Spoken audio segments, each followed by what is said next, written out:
dealing with Iran, where are we now, and how did we get here? We're really pleased that you could join Juan for this presentation, and we're very excited to hear from Robin Wright and Kate Gould this afternoon. My name is Udzi Vokiwa. I am the Senior Program Associate here at WAND, and I will be running the technology today. Before we get started with today's presentation, I just want to go over a few housekeeping items. All attendees are going to be muted during the presentation. If you have questions for either Robin or Kate, please submit them by typing them into the questions section of your panel. It should be the panel on the right-hand side of your screen. Those questions will come to me, and once the presenters are finished, I'll ask those questions out loud. If for whatever reason you have any technical difficulties, please contact GoToWebinar support directly. Their phone number is 1-800-263-6317. Now I'm going to turn it over to Erica Fine, WAND's Nuclear Weapons Policy Officer, and she's going to tell us a little bit more about our presenters. Erica? Thank you, Udzi, and thank you all for joining us on this webinar. I work on nuclear weapons policy for WAND, and we are so honored to be hosting two women experts on Iran that can help bring us up to speed on that country, its politics, the conflict over the nuclear program that has been brewing for the last decade or so, and where we stand since the historic First Step Agreement of November 2013. So I will do a brief introduction of our speakers, and then I'll hand it over to Robin to begin. Our first speaker is Robin Wright, a journalist and author, and is serving as a joint fellow at the U.S. Institute of Peace and the Woodrow Wilson International Center. She has recently returned from Iran, where she met with a variety of figures, from officials to ordinary Iranians. She is the author of several books, including The Iran Primer and Rock the Kasbah, Rage and Rebellion Across the Islamic World. She will provide us with insights from her recent time in Iran and the Iranian perspective toward the nuclear deal. Our second speaker, Kate Gould, is the Friends Committee on National Legislation's lead lobbyist on Middle East policy. She has advocated on Middle East policy issues for more than 6 years and is one of only a handful of registered lobbyists in Washington, D.C., working to prevent war with Iran and support peace in the region. She will help us understand what's going on Capitol Hill and why engaging in diplomacy with Iran is so critical. So without further ado, I will turn it over to Robin. Thanks so much. I'm delighted to be here and to join you with Kate Gould. I'm a great fan of her work. I did just come back from Iran, and I thought it might be fun to give you a visual look at what I saw and to try to put the nuclear issue in a broader context of Iran's very revolutionary environment. And so I'm going to take you through some of my pictures and the talking points to give you the context to understand how this nuclear issue plays inside Iran. This is the holy shrine in Qom, the center of Shiite learning in Iran. And it's very important to understand that when we talk about Iran's relationship with the outside world, Iran is also still struggling with its relationship with its own people. And the question of whether the Islamic Republic of Iran, its formal name, is first and foremost Islamic, or is it first and foremost a republic? This is a country that in many ways went through an upheaval that foreshadowed what's happening in the broader Middle East today. And the struggle to try to modernize, to borrow some concepts from the West in terms of democratic ideals, but at the same time remain true to Islamic values. And Islam is still a very important part of Iranian life, even for those who will advocate for a secular political life. It is ingrained in the culture, and this is a site where you find even those who are not necessarily people who pray, 5 times a day or go to prayers every Friday on the Muslim Sabbath, but they will have visited this facility. The clerics are very much a part of political life still in Iran. And one of the most interesting men I met with is this man who, Ayatollah Gharavian, who was a big supporter of President Ahmadinejad. He was a hardliner. He believed in standing up to the outside world and maintaining loyalty to the early revolutionary purity. What's so interesting today is when I went to see him in Qom, he had renounced Ahmadinejad. He called him ruinous to Iran's political future. He called for better relations with the United States. And this is tremendously important because in Shiite Islam, the clergy have enormous influence on what individual believers accept, whether it is in religious life or in political life.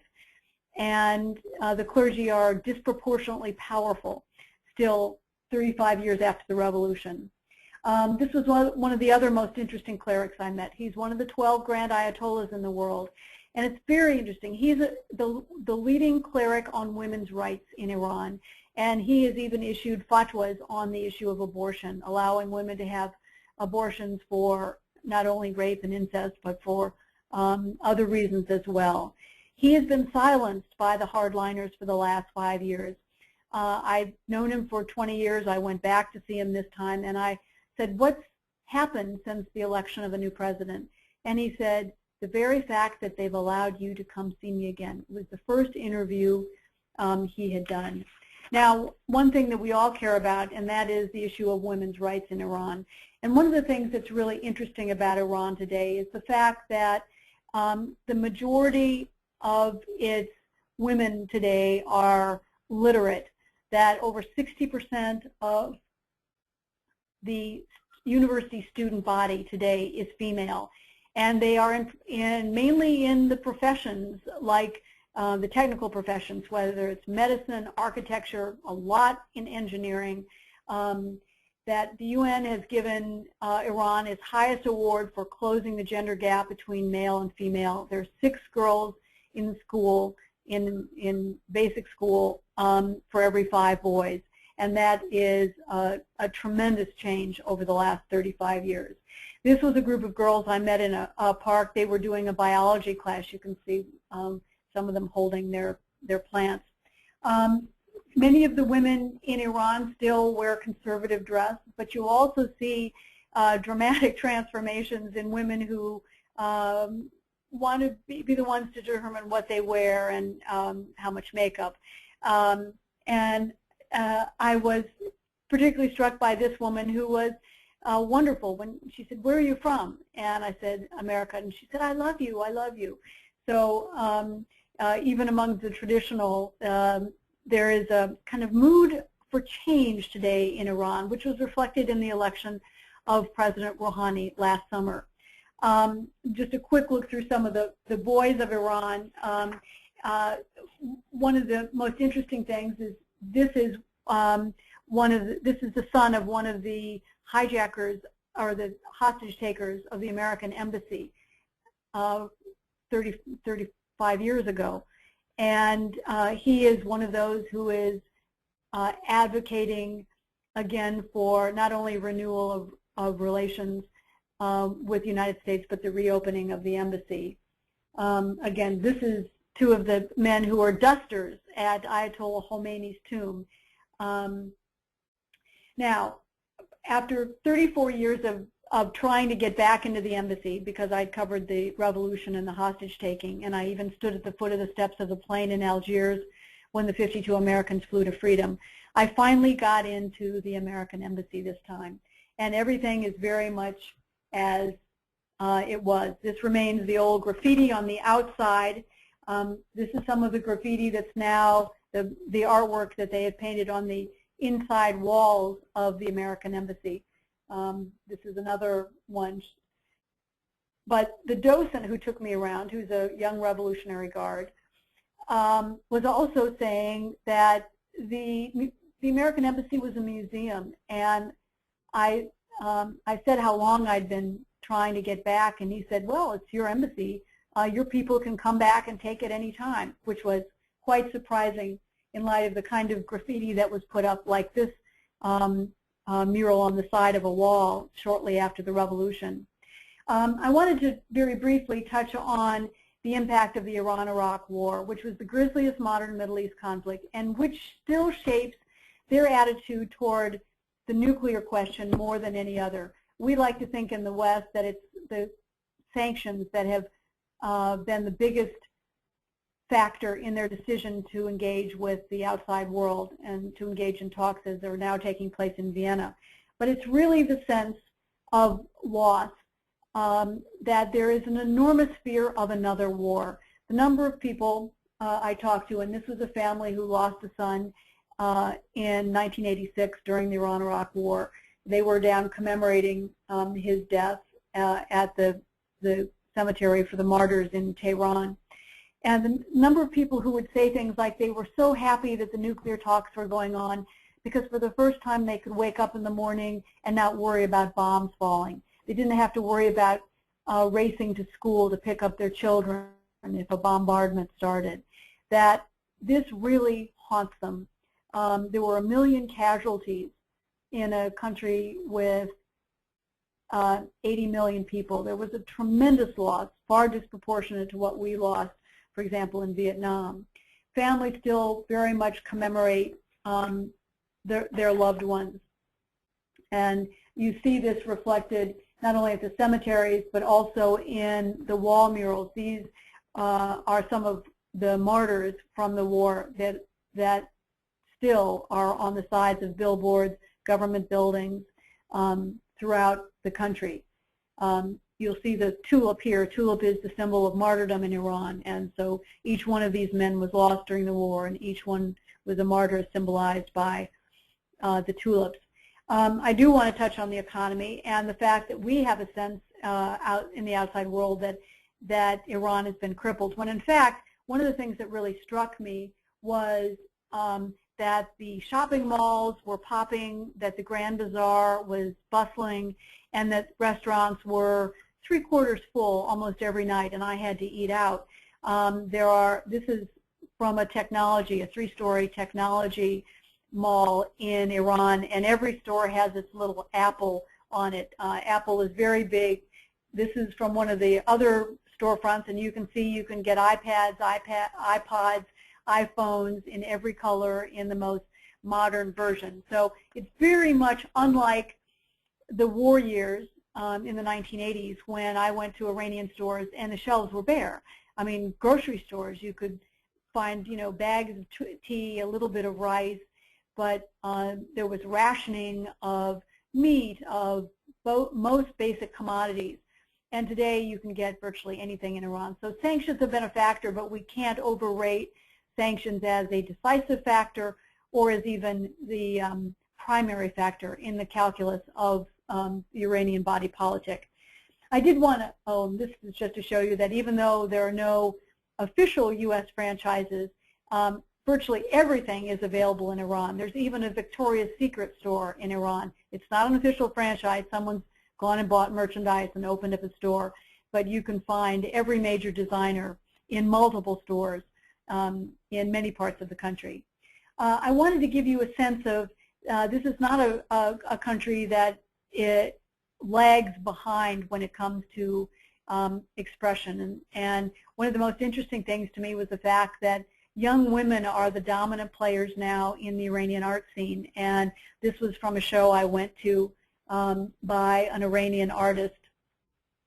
Some of the pictures, as you can see, they are suggestive. There were a couple that were even slightly erotic. And I have to say I was surprised. I'm not sure we'd see that kind of thing on in galleries in the United States. But again, this from an art exhibit on love and war. This is a bomb with Mickey Mouse in it. This blend of, the haunting face of war in everything, and yet the desire to live an ordinary life, including, Mickey Mouse. This was another one with another bomb image. There were a whole series of them with a heart in the place of lips. One of the most famous books about Iran is Reading Lolita in Tehran, and so I did a takeoff on that, on Finding Marilyn Monroe in Tehran. This was a tabletop on sale in a store. These were pillows designed, as you can see, that not only did she not have, was her hair not covered, but you can see some of her décolletage. This is the young designer who did them. This is one of the new Islamic designs for women's modest dress in Iran. That was, you can see Marilyn Monroe's face is plastered on the back, on the sleeves, and also on the front. So there is, despite the sense of anti-Americanism or death to America, there is very much American culture still is a major influence. My last 6 slides are just about the contradictions, and they're from the billboards in Iran. Clearly, you see a lot of these, of the pictures of the supreme leader and his utterances, but that's also mixed with billboards that feature people like Keith Urban or George Clooney, other major Hollywood figures being used to advertise everything from watches to, as you can see here, a barber store. This is one of the billboards that shows the tradition from the original schism in Islam between Sunnis and Shiites, and the martyrdom of Hussein, which is in the 7th century what introduced the idea of martyrdom. But Iran also has its comedy shows on television. This is kind of a takeoff on whether it's Gomer Pyle or Sergeant Bilko, and then you see SpongeBob on the other side. There are billboards that reflect sayings from the Quran, in this case to the believer. I can't see it because I've got a, anyway, it says that men should not look, should have control over their carnal desires, but at the same time, this is a picture I took of a carpet on sale in the Tehran bazaar, and there were a series of these tile mosaics in one of the biggest shopping centers. On every corner they had a set of them that are all, again, reflecting from the era of Scheherazade. So Iran is full of contradictions. Now, just to close, I wanted to talk a little bit about the nuclear talks. This is a moment of enormous decision in Iran. The election last summer of President Rouhani marked a turning point. A rejection of the hardliners. He won with an overwhelming mandate in a contest against 5 other candidates. And it was a signal that Iran wanted to get back to normalcy and also to settle its nuclear controversy or dispute with the outside world. Now, President Rouhani has a very limited time frame to do that, a year, maybe a year and a half, and 6 months is already gone. So we're talking about, at most, a year from now. But I think that as of this fall, he's likely to face growing pressure because Iran next year begins the campaign for parliamentary elections. And for Iranians, everything now hinges on this nuclear deal. When I went to talk to women's rights activists, they said, we are all standing aside on women's rights issues for now. We want a nuclear deal because we think that will further empower President Rouhani to then introduce wider reforms, to take a firmer stand with more credibility against the hardliners who are holding us back. There was a sense among the reform politicians that a nuclear deal was going to be the most important thing in giving them a better shot at evening the balance of power in Parliament. Today, 90% of the seats are held by conservatives or hardliners. And reformers think that the nuclear deal will be the key, again, to building the credibility of moderates and reformers in Iran. But this is a moment that the hardliners are pushing back because they know if they lose Parliament that the reformers, the moderates, are likely to dominate the political scene in Iran for the next decade.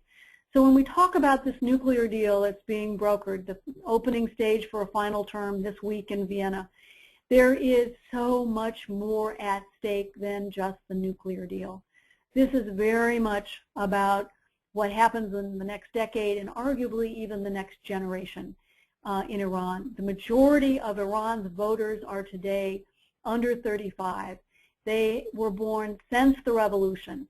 They have experienced neither the period of the monarchy or the passions unleashed by the revolution.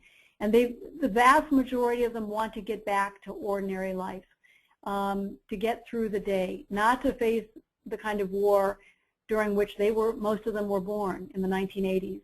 And so this is a truly critical period for Iran, not just for the outside world in preventing a revolutionary or post-revolutionary society from developing the world's deadliest weapon, but also determining their own political future.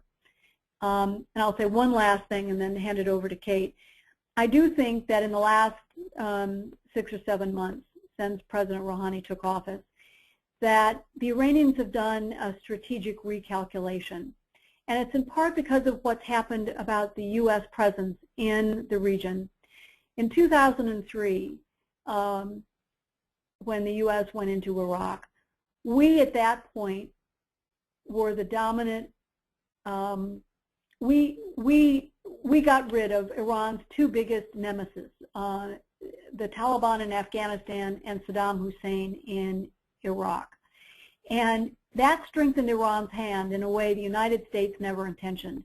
And suddenly there was talk of a Shiite crescent that radiated from Tehran through Baghdad into Damascus and as far as Beirut. The interesting thing is with the U.S. withdrawal from Iraq and the drawdown this year from Afghanistan, the Iranians suddenly find the Americans aren't there to protect Iran.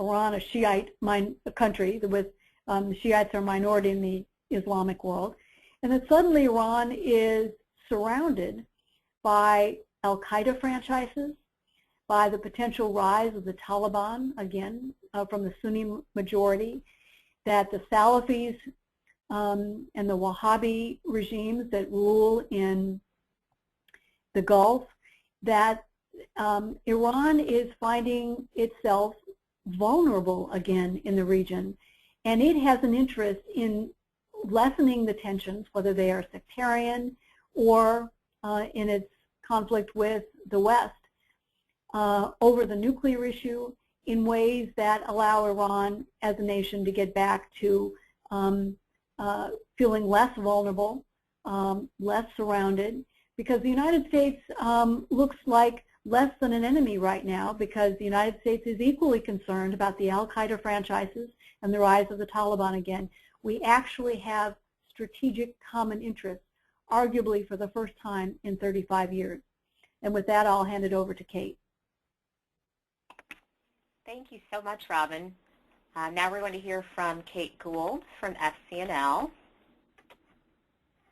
Great. Well, thank you, Etsy. And yes, thank you so much, Robin, for that fascinating glimpse into Iran. It's, of course, being in D.C., it's easy for this nuclear issue, as incredibly historic as it is, to also seem abstract at times. And these pictures and these stories really help remind us all of just of how these nuclear negotiations are really charting a path for the future of Iran and have such tremendous impact on the lives of ordinary people and on the course of history. So that's really helpful. And I would also just certainly encourage you all, after you get done with this call, to read Robin Wright's works on Iran and the Middle East that Erica mentioned. I was one of those inspirations. Robin is one of those inspirations that got me impossibly obsessed with Iran. So now this is what I do. As Erica mentioned, I work at the Friends Committee on National Legislation, and so we're a Quaker lobby in the public interest, and we work with WAND and a coalition of other national peace and security and faith-based groups to lobby Congress in support of a peaceful resolution of the dispute over Iran's nuclear program. So I'm going to start, let's see, with my, sorry, let me get my PowerPoint going. So I just want to talk briefly about the state of play in reaching a final nuclear deal, why Congress is so critical in that, why Congress can make or break a deal, and of course what you can do to help. So first, this is a brief timeline of the state of play with talks with Iran. And you'll see that we start at November in this timeline, and that is when the first step deal was signed. And then the deal actually took effect, this nuclear deal, which imposed limits on Iran's nuclear program in exchange for lifting some sanctions. The deal was implemented in January. And as we're speaking right now, the U.S., Iran, and 5 other nations, diplomats, are in Vienna, as Robin mentioned, wrapping up the second day of the first round of talks toward a final nuclear deal. So there will likely be many months and more rounds of these talks to get to a final nuclear deal, and that will likely largely depend on the kind of political timelines, which are harder to map out. Robin mapped out the political timeline for Iran, that Rouhani doesn't have much time to get a deal. Well, there's also obviously major constraints on Obama's timeline, on what the Obama administration has to get a deal before Congress gets impatient. So, just I want to make sure that everyone is on the same page with what this first step nuclear deal was about. And so that deal, it would impose these limitations on Iran's nuclear program, and then also impose unprecedented daily inspections of their nuclear program. And then in exchange, the U.S. and other countries of the UN Security Council, plus Germany, would provide some minor sanctions relief and commit to refrain from imposing new sanctions. So that's all scheduled to last 6 months. Which gets us to the July timeframe, but it could be extended for another 6 months, which puts us at January 2015. And at that point, according to the terms of the deal, either the parties will have to reach a comprehensive nuclear agreement, or this first step deal will expire. So this gets us to the point of why it is that Congress is so critical. To give our diplomats the breathing space to reach this final agreement, we have to make sure that everybody obeys the first step nuclear deal, and one of those conditions is that the U.S. cannot impose new sanctions. It looked, at the end of last year, it looked like Congress was going to tear that agreement apart and sabotage these delicate talks underway. So at the end of the year, we saw a group of senators, a bipartisan group, introduce a sanctions bill, and it rapidly gained support.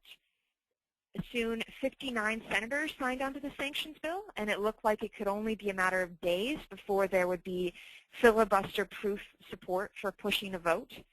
And many speculated that it could actually get veto-proof majority, which is 67 senators, in support of imposing these sanctions and sabotaging the deal.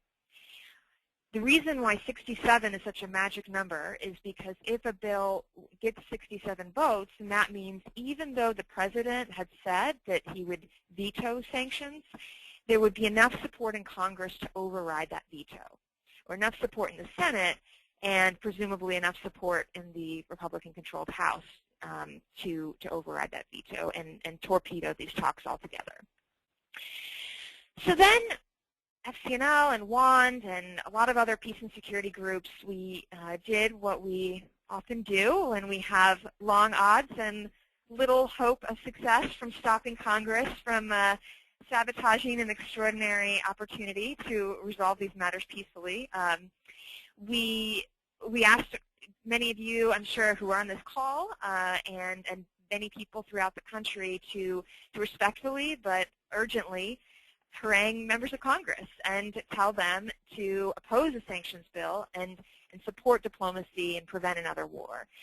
So we did that with various groups like J Street and Credo and Move On and National Iranian American Council, Peace Action, Win Without War. Many other groups collectively generated thousands of phone calls and messages to oppose this new sanctions bill that could push us off of this diplomatic path and onto a path that could end with an eventual military confrontation.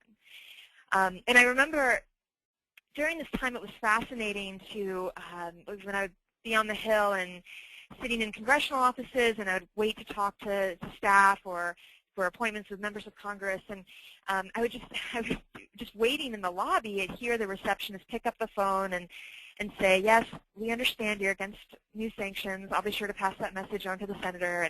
And then she'd hang up the phone, and then she'd get another call that was clearly about Iran. And I would just sit and listen to that, which is, of course, music to my ears. And it was so exciting to just see that, how this outpouring of public opposition to new sanctions. And then it clearly changed the tone of how Congress talked about Iran. So I would walk into these meetings with congressional staff, and the first thing that they would say is, look, we support diplomacy, we don't want a war. And they stole our lines. I mean, they were immediately defensive about the idea that their boss would actually want to see a war. They were very sensitive about that, and even if they supported new sanctions, they would try to justify it in the context of, oh, we just want to support, a nuclear deal going forward. But we kept making our case, and many other thousands and thousands of people across the country did as well. And then there was a letter, just to highlight just how broad this coalition was. There was a letter of 72 national peace and security and faith-based groups that signed a letter to Congress opposing the sanctions bill.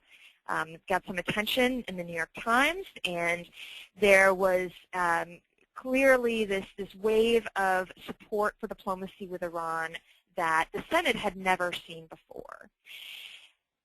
And then there was the State of the Union speech, where the President used the biggest megaphone he had to say during the State of the Union that Congress should support these diplomatic efforts and that he would veto any sanctions bill that was brought to his desk. So then you saw, that was just the straw that broke the camel's back, and one by one, even some of the staunchest advocates of new sanctions started walking back their comments. And there was Senator Manchin who said, oh, well, I sponsored this, but I never, wanted to vote on this before. And there were one by one more senators, they backed away from their previous support to get this to the floor. And finally, we even had the lead sponsor, Senator Menendez, give a rousing speech on the Senate floor saying that he opposed, that he didn't want to see this bill brought to the floor right away. So then interestingly, you had AIPAC, the American Israel Public Affairs Committee, do an about-face, and they said that they didn't want to see this bill coming to the floor. So it was fascinating to see these events unfold so dramatically. But there was still concern about the House, about what the House was going to do. So there was some talk that there would be more support in the House for sanctions, or if not sanctions, at least legislation against new diplomacy. Against continuing these rounds of diplomacy, and that would lay out impossible terms for a final deal.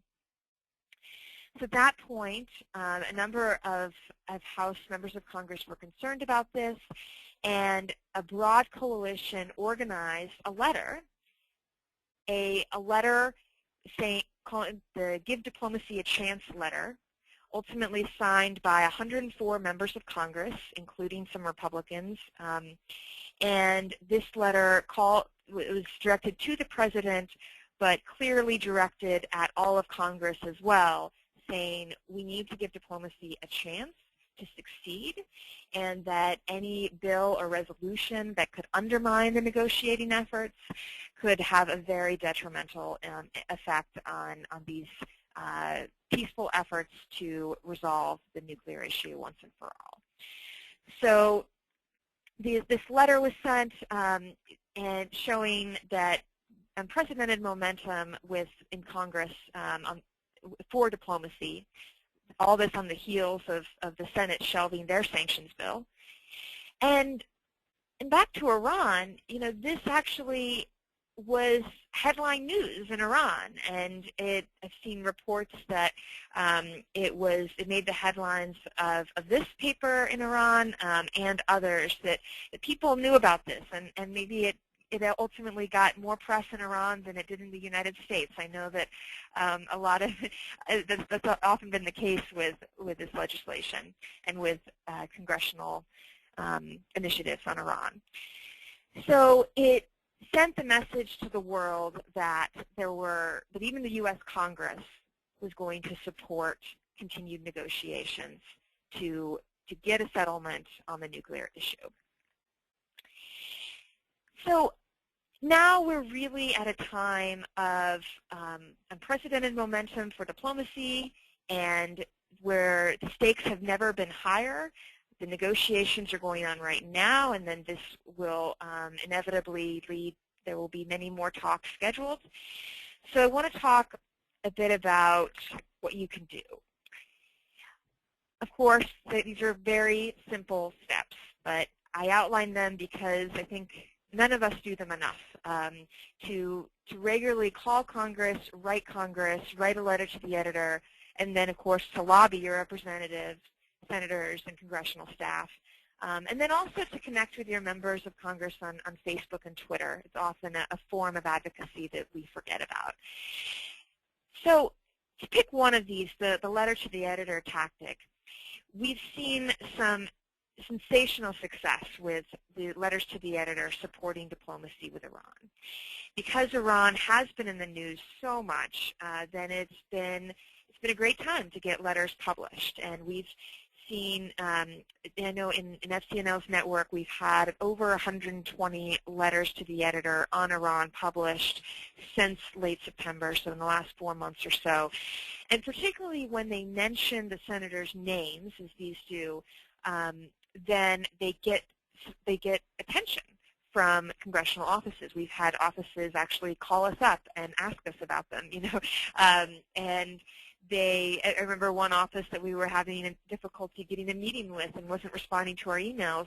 When they saw a letter to the editor that mentioned, when the staff saw a letter to the editor that mentioned their boss's name, then they actually called us up and asked for a meeting. So they're a great way, with letters to the editor being the letter to the editor section and local newspapers often being the most well-read section of the newspaper, then it's a great way to communicate with members of Congress, their staff, and also the community all at the same time.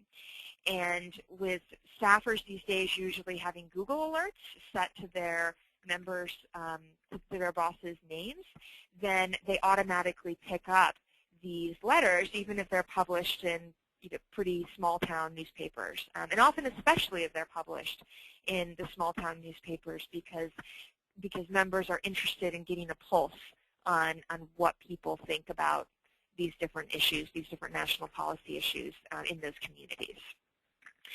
So that's one great way to get involved, and especially as we see more opportunities, more of these talks continue, and other opportunities where Iran's in the news, then it's an excellent way to get involved. And this just shows a Google map of where we've had letters to the editor published on Iran.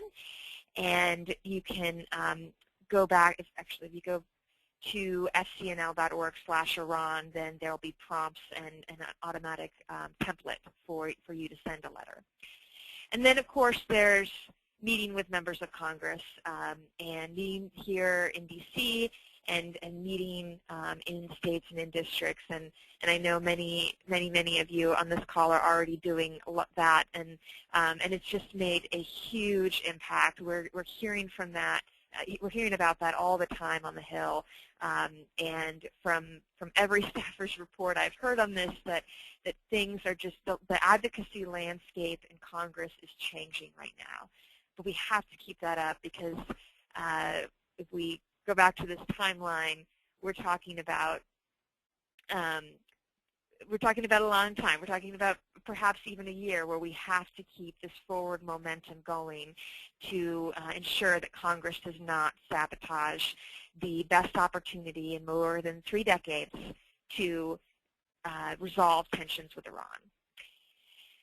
So I think I will leave it there, and then let you all go into ask questions.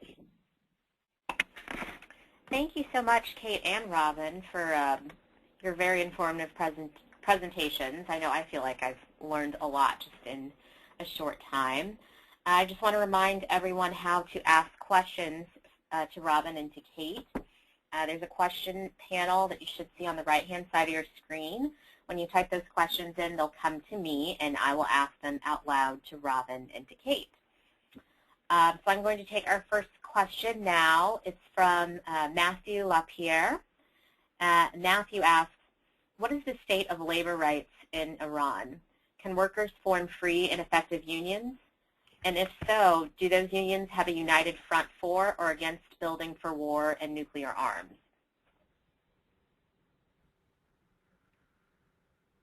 Who are you asking? Whichever one of you feels comfortable answering the question.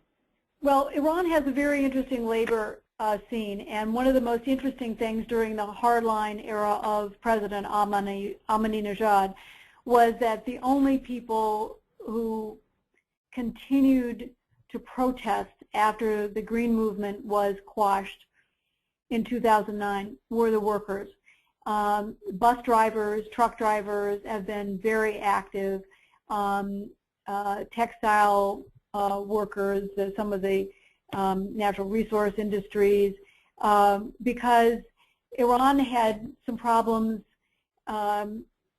not just because of sanctions, but because of the gross mismanagement of the economy under President Ahmadinejad in paying its bills. There were a lot of money. In fact, I think it's true, and Kate, you can correct me, I think it's true that the largest percentage of oil revenue since the revolution, and maybe going back even further, was earned during President Ahmadinejad because of the price of oil. And yet Iran has very little to show for it because he squandered so much of it in very poor housing projects where people refused to move in because the housing was so bad, exposed wires and uneven floors and windows that didn't close. I mean, really horrible places, and where there are today widespread allegations of corruption as well as mismanagement. President Ahmadinejad has been even faces potential charges over this. Because of the ripoff, because of corruption, because of partly because of sanctions, and the difficulty in getting access to raw materials for industries, the confluence of reasons, workers often didn't get paid on time. They would be weeks, even months late in receiving payment. There would be large layoffs because industry couldn't sell its goods overseas or even in the region. And so the labor movement has been very active. And I actually think it's a microcosm of the labor movements in many of the Arab countries where, for example, in Egypt, it's very hard to protest either for the Islamists or against the current military-led government. But you continue to see, labor protests in Tunisia, which is the one success story in the Middle East. Even though it has a new constitution and people feel quite confident about their future now, you still find real issues over labor. The Financial Times has a very good piece on Tunisia's labor problems in today's paper, that this is something that is bubbling across the region. And while we focus on democratic political rights, there is this just as important an issue is economic rights. And we have to remember that the Arab uprising and also the Iranian Revolution were sparked largely by economic reasons. The fact that the Shah's white revolution failed to reform the economy, didn't help the peasants, only entrenched a nouveau riche, and led to deepening corruption. That the Arab uprisings were started by a young fruit vendor whose protest was against corruption when a government inspector demanded a bribe. That we don't often pay enough attention to this very important issue that is gaining ground in uneven ways across the whole region.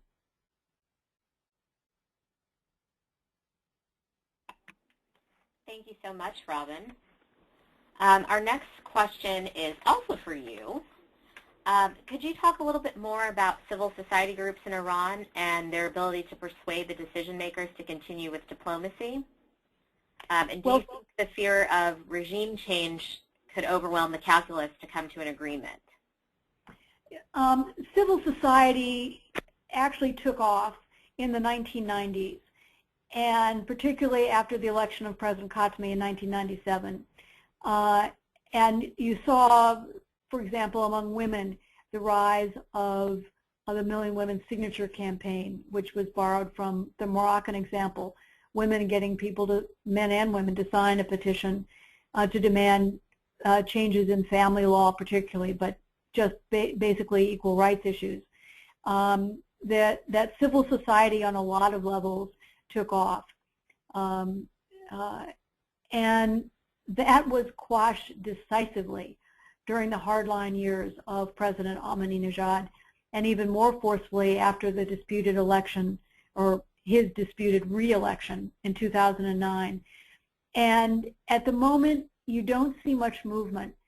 It's as if Iran is holding its breath to take the next step because of the nuclear deal. That everyone acknowledges that that's what will, or what could, change almost everything else. And that no one wants to jeopardize pushback against President Rouhani for allowing civil society to plant deep seeds again. It is there. There are lots of quiet meetings in homes. It's not visible in the public domain yet. But I think that if you saw a nuclear deal and then an election, that even the balance of power in Parliament, that it would be very hard for the hardliners to push against the opening of civil society again. But we're not at that point yet. Thank you. Our next question is perhaps one that might be better for Kate to answer. It's from Alice Dahl, and Alice asks, are Iranian women included in the negotiations as mandated by the Security Council resolutions on women, peace, and security? Sure. Well, I can start, and then Robin can jump in. But for these negotiations going on right now, we're talking about a pretty small group of diplomats involved. And it actually very high level. And so the main negotiator has been the Foreign Minister of Iran, Mohammad Zarif. And as for women involved in the Iranian delegation who have prominent roles, I don't know of any. I don't know. Of course, on the U.S. side, there's Wendy Sherman, who's been a principal negotiator in these talks, and then there's Catherine Ashton representing the European Union. But yeah, I don't know of any women on the Iranian side with high-level negotiating positions. Robin, do you? Well, I think we have to acknowledge that Iranian women have been active in the political scene since the Shah's time, They were given the vote, and they continue to be, big players. Many of them run for parliament. Iran has a female vice president today, which is something we haven't had yet. That the foreign ministry team involved in the nuclear negotiation has appointed a woman who is the official spokesperson for the entire foreign ministry. That President Rouhani has tweeted and put on his Facebook page in both Farsi and English, calls for, it was part of his campaign, in fact, in the presidential debates, calling for women to have equal pay for equal work and equal rights. He's big on his Twitter feed and congratulating women on their various achievements, be it the women's volleyball team and the Asia Cup, or for other reasons. So he's quite outspoken. Do women have proportionate representation? Absolutely not. Same is true in this country. But women have a much more dynamic role in the political space than any other country in the Gulf, and compared with many other Arab countries. I certainly would rather be a woman in Iran than in Saudi Arabia. And I know that's not a great comparison, but whether it's the kind of basic rights of women driving and so forth. But women are acknowledged as experts, and I'm always struck. One of the interesting things, in fact, that someone told me about the negotiations is that the majority of Iranian journalists covering the talks, originally in Geneva to this week in Vienna, are female Iranian journalists. And that I thought was very telling. And the State Department actually invited one of the journalists in for this official State Department briefing on the talks. Interesting. And I would just also add that it was actually what I've heard in numerous accounts on this about the talks in Geneva to strike the first step nuclear deal is that it was one of those female Iranian journalists who first told, the horde of journalists all waiting with bated breath for news. It was the female Iranian journalist that broke the story that they actually had reached a deal, and that she came, flying back just running back from the room, the hotel room where the negotiations had taken place, and was on her computer, and then everybody flocked to her and got the news that yes, a deal had been struck. Very interesting. Sounds like there's definitely an interesting role that women are playing in all of this. We have one last question from Carol Coakley. Carol says, Robin, your photographs are so powerful. Any chance they can be made available, or would you be reluctant to release them to the general public? As we try to de-demonize the people of Iran, they would definitely be helpful. I'm delighted you like them. Many of them are actually on a website, which I want to tell you about anyway. I run what is now the most comprehensive website in the world on Iran. It has everything. It has everything from the United States side, from the Iranian side, many things from the Israeli, the European, the Russian sides. It's based on a book that had 54 authors, half Western, half Middle Eastern, most of that contingent of Iranian descent. And then we posted the whole book on the web, and now add a dozen pieces every week on analysis, news analysis, and so forth. And one of the pieces we did, I posted from my series, my trip, was photos. So if you go to IranPrimer.com, that's IranPrimer.com, and you can look under my name. That will come up. So will I did a 5-page spread for Time magazine on my trip, quoting from several of the people I talked to, describing, going back to the American Embassy. I even interviewed the chief hijacker or hostage taker of the embassy. Anyway, the site, if you have any questions about Iran, its nuclear program, its politics, its women's rights, it's all neatly categorized, archived. We have every official sanction imposed by the United States, Iran. We have timelines on separate ones on since 1979 of the nuclear deal, of politics, of the economy, of diplomacy. We have very concise chapters, 3,000 words each. They're very short, easy digestible, all in the exact same format that cover every branch of government, Iran's relations with every country in the region, 12 different chapters. I got the highest ranking official on Iran in every administration since 1979 to reflect on what happened on Iran. There's no policy prescription. The whole idea was to provide information, analysis, and data so that other people could make their minds up for themselves, but at least to do it on an informed basis. So spread the word around. We have followers now in 188 countries. Thank you so much, Robin, and thank you, Kate. That sounds like a great resource, and we'll be sure to let everyone on the line know how to access that website.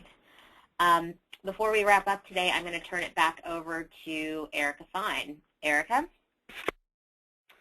Great, thanks, Udzi, and thank you so much to Robin and Kate.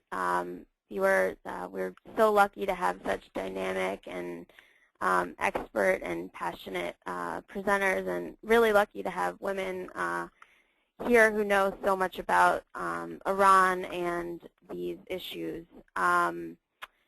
And we are also, I for one, just feel like, we don't have a great ability to travel to Iran, so just taking the time to see these pictures and learn more about the country itself will go a long way, just as Carol Coakley pointed out.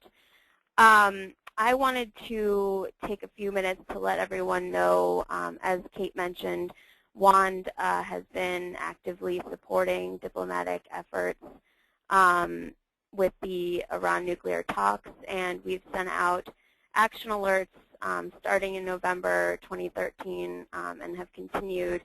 And you can look for another action alert coming from us soon.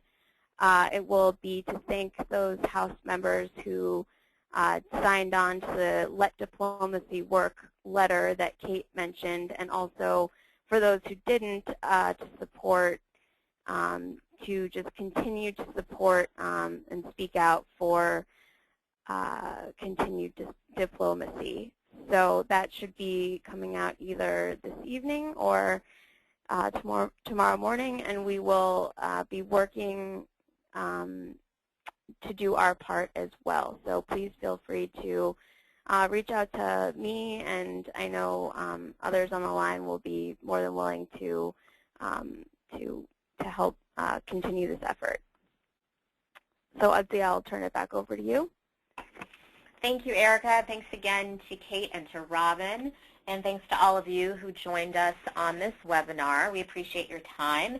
And we also welcome your feedback. There will be a survey that will pop up on your screen when you exit the webinar. Please let us know your thoughts.